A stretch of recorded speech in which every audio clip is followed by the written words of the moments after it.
Wahala for very dark man in Ghana, guys. You see the reason why we always tell you that you should be mindful of what you say, because what you say today might affect you tomorrow. That's exactly what is happening to very dark man right now in Ghana, guys. Ghanaians are really angry and they speak their mind to him. Right now, they are demanding for an apology. So, guys, do you think very dark man will apologize to Ghanaians or not? Well, let's get right into the video so you have a better understanding of what I'm talking about. Let's watch, and definitely I will be right back. Ghana government is not the support of fraud, but guess what? One unscrupulous individual took blame from his place and come to Ghana here and boldly say Ghana is a country that encourages fraud. And some of us were like, what he said is nonsense, because Ghana is a country where the law works.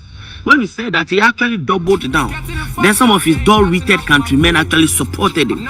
He came and disgraced our country, tarnish our image. Ghana supports fraud because their estates are being built in dollars, this and that and that. Fraud breast takers. I'm like, oh, this guy has something they wrong, man. Something they wrong, Charlie.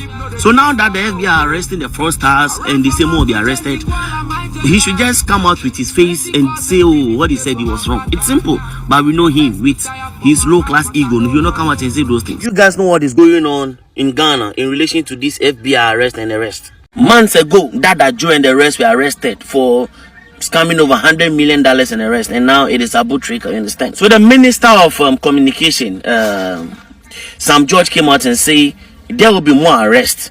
Everybody involved in this, he said they will come for them. Even President Mahama said it, that they will come for them, you understand? So this means that this government is very much interested in clearing the system, in sanitizing the system. You are not earning your money legitimately, they will come for you. It means the Ghana government is not the support of fraud. So if you are a fraud boy, please lay low. A fish that has its mouth closed is never caught.